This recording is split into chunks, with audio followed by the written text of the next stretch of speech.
Hani bir yonboshlar qizilda o'tib bersa 7 guli. Bunday do'ppidek radarni ko'rsa 20 ga tushib oladi. Ko'ryapsizmi? Biz odatda podaga bitta cho'pon cho'p tushab yurish kerak. Siz bilan meni xo'p deyishimiz uchun, itoat qilishimiz uchun aytib dubinkalash kerak. Bizga muammo kerak.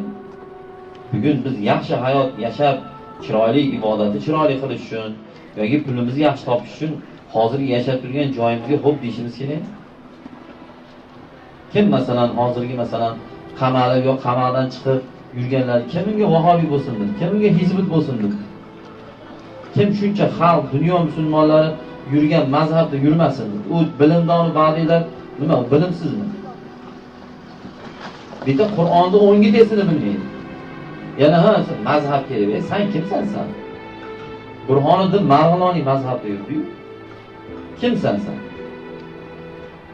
Yana o'tirib olib domlani afsuda qildi.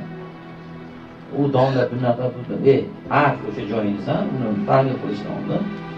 Bu ko'chadagi malikorlar olib mehrobga qo'yib qo'ymaydi. Hozir bo'lib ham har sohaga talab kuchaygan hozir. Ayniqsa bu imom xatiblarni o'sha mehrobni eplaydimi, eplanmaydimi? U o'ziga yarasha shartlardan o'tgandan keyin ekan hozir xalqqa masala qiladi. Hozir bunday o'ylaydi, jamiyatda eng asosiy qatlami bo'lgan mana shu yerda salkam 200 ta bolaga mana kechib mana 9 bo'lyapti. Mikrofon ushlab masala qilyapti. U bu eshitmaydi o'ylaysiz. Agar menda bitta yomon narsani gumon qilishganda menga mikrofon bo'lsa, banan ushatib qo'yishadi.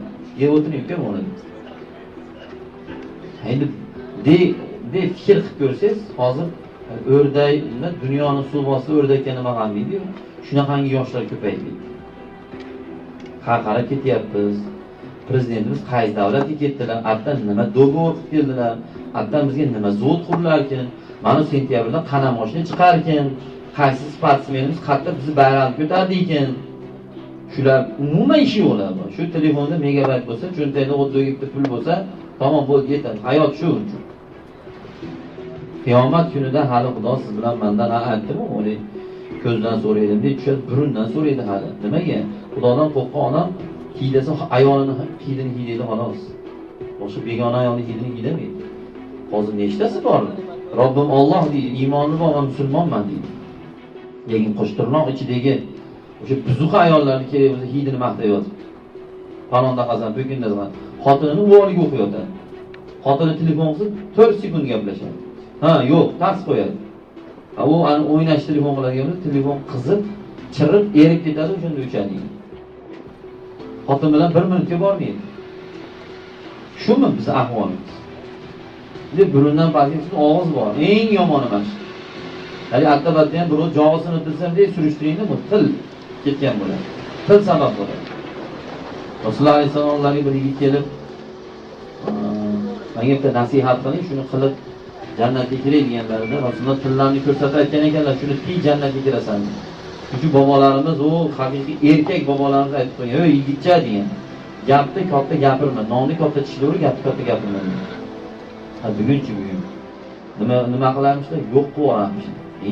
Bir aynaga qara, yigit. Kimsan sen? Sen kimsan yo'q qilasan? Nima sindirib yuboramishlar. Nima emish? Uning shu yo'llarga chiqmasin ekan, ko'rinmasin ekan. Bu katta gap bu gap. Sen aynaga qarab turish kerak. Shunday yigitlar agar mabodo futbolga yorib ketgan bo'lsa, kattaroqni kiyib oling, qorini kiyib olib yotaga to'rmasdan. Kattaroqni kiyingda yo'q yugurish. Haqiqiylari bor, futbolga sig'maydi haqiqatan. Nima demoqchimiz? Demoqchi bo'lgan gapim aslida Rasululloh alayhisalom bizga aytganlar, "Ey odamlardan bir odam bo'l" degan. Xalq nima? Odamlar kim? Biz shu bo'laylik. Men o'zim shuncha odam ishlayman, faqat ajrab chiqqan odamman demaylik. O'zimizni alohida odam deb o'ylamaylik.